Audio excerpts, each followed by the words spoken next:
Welcome back to guys, स्वागत है आपका फिर से एक नए वीडियो में। गाइस बीएसएनएल थर्ड पीआरसी का इंतजार काफ़ी टाइम से हो रहा है, ठीक है।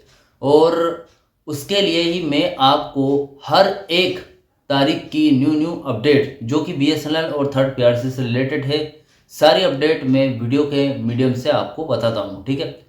तो भैया यहाँ पर एक और अपडेट निकल कर आई है 9 अगस्त 2025 की, जहाँ पर जो नॉन एग्जीक्यूटिव ऑफिसर्स हैं उनकी जो पेंडिंग इश्यूज है उनके बारे में बताया गया है, ठीक है। तो पेंडिंग इशू में यहाँ पर थर्ड पीआरसी भी आती है, ठीक है। तो देखते हैं थर्ड पीआरसी की क्या कुछ न्यूज़ निकल कर आई है 9 अगस्त 2025 की, ठीक है।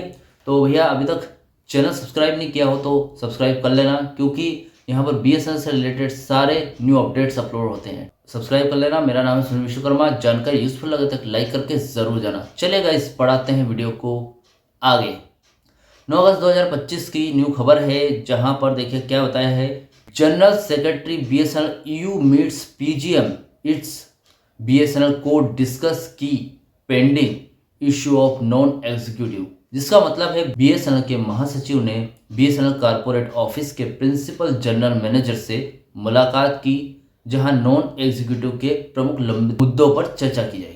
नॉन एग्जीक्यूटिव मतलब गैर कार्यकारी जो कर्मचारी है, जो नॉन एग्जीक्यूटिव ऑफिसर्स हैं, ठीक है, उनके बहुत सारे इश्यूज वगैरह पेंडिंग पड़े होंगे, जहां पर उन्होंने कुछ मीटिंग वगैरह की और उस पर बातचीत कर रहे हैं, ठीक है, कि उन मुद्दों को हल कैसे किया जाए, ठीक है। तो यहाँ पर और क्या बताया गया देखते हैं।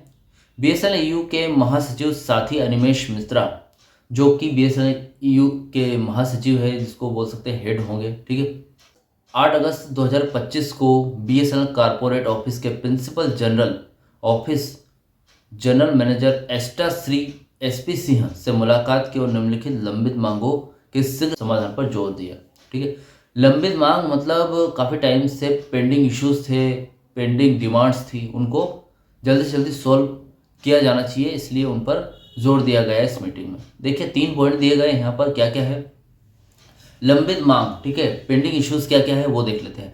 उत्कृष्ट खेल कर्मियों के लिए करियर प्रगति, ठीक है। तो बहुत सारे ऐसे कर्मियां हैं, जैसे ऐसे लोग हैं जिनके करियर में प्रगति नहीं हो रही है, तो उसके लिए देखते हैं क्या बताया गया है। महासचिव ने उत्कृष्ट खेल कर्मियों को करियर प्रगति प्रदान करने के संबंध में कारपोरेटर कार्यालय के प्रशासनिक अनुभाग द्वारा जारी दिशा निर्देशों की ओर ध्यान आकर्षित किया, ठीक है। हालांकि प्रबंधन की व्याख्या यूनियन की समझ से भिन्न थी। प्रिंसिपल जनरल मैनेजर एस्टा के साथ विस्तृत चर्चा के बाद यह सहमति हुई है कि अंतिम निर्णय पर पहुंचने के लिए डेप्यूटी जनरल मैनेजर प्रशासन की उपस्थिति में इस मामले पर आगे चर्चा की जाएगी, ठीक है। तो यहाँ पर यही है कि पहले तो उन चीज़ों को ध्यान में रखते हुए जो उत्कृष्ट खेल कर्मियाँ हैं उनकी करियर की प्रगति में जो कुछ भी सामने आता है, ठीक है, तो उनका जो लास्ट डिसीजन लेने के लिए जो डेप्यूटी जनरल मैनेजर प्रशासन की उपस्थिति में इस मामले की आगे चर्चा की जाएगी, ठीक है। तो कुछ ये मुद्दा सामने आया है। और सेकंड ऑप्शन यहाँ पर ये है, सेकंड डिमांड, सेकंड आप इश्यूज बोल सकते हैं। जूनियर टेलीकॉम ऑफिसर जेटीओ के रूप में पदोन्नत जेई के लिए प्रशिक्षण केंद्र में परिवर्तन, ठीक है। यहाँ पर क्या बताया गया है देखते हैं, ठीक है। यह बताया गया है कि लगभग 22 नव पदोन्नत जूनियर टेलीकॉम ऑफिसर जेटीओ प्रशिक्षण केंद्र के लिए गाजियाबाद या फिर जबलपुर भेजा जा रहा है, जो कि दक्षिण राज्यों के उम्मीदवारों के लिए अत्यधिक असुविधाजनक है। महासचिव ने कठिनाई को कम करने के लिए प्रशिक्षण केंद्रों में परिवर्तन का आग्रह किया है। प्रिंसिपल जनरल मैनेजर एस्टा के आश्वासन दिया है कि प्रशिक्षण केंद्र संबंधित अधिकारियों के परामर्श से मामले की जांच की जाए, ठीक है।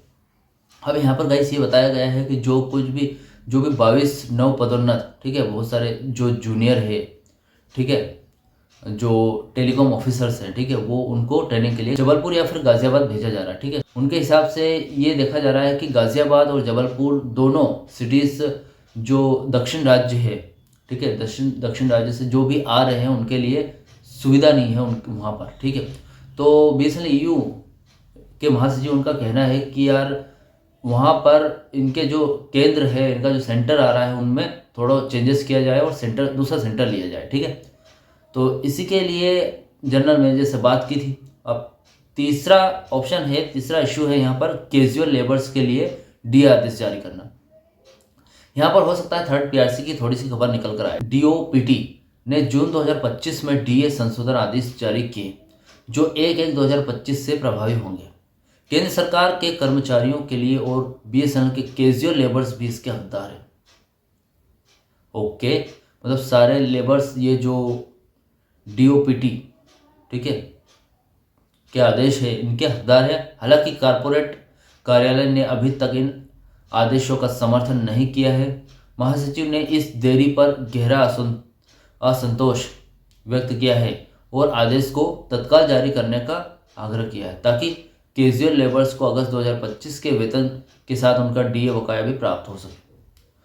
जवाब में प्रिंसिपल जनरल मैनेजर एस्टा ने पुष्टि की है कि फाइल पहले अनुमोदन के लिए वित्त अनुभाग को भेज दी गई। ठीक है, तो गाइस 9 अगस्त 2025 की ये खबर है और जो अपडेट है इसमें 3 पेंडिंग इशू पर चर्चा की गई है। ठीक है, लेकिन यहाँ पर थर्ड पीआरसी से रिलेटेड कुछ ज़्यादा यहाँ पर नहीं आया है। बस इतना सोच सकते हैं कि जो पेंडिंग इश्यूज है उसमें एक थर्ड पीआरसी भी आती है। ठीक है, तो थर्ड पीआरसी पर भी काफ़ी जोर दिया जा रहा है बीएसएनएल ईयू की तरफ से, क्योंकि बीएसएनएल ईयू जो है वो बीएसएनएल एम्प्लॉयज़ के हित में काम करती है। ठीक है, तो उनका सपोर्ट करती है, तो 100% थर्ड पीआरसी दिलाने में भी उसका एक अहम योगदान होगा। ठीक है, तो गाइस आपको क्या लगता है कि थर्ड पीआरसी क्यों लागू नहीं हो रही है? ठीक है, मुझे कमेंट बॉक्स में ज़रूर बताना और वीडियो का अच्छा था वीडियो को लाइक कमेंट शेयर जरूर करें। मिलते हैं गाइस ऐसे नेक्स्ट वीडियो में। सी यू सून।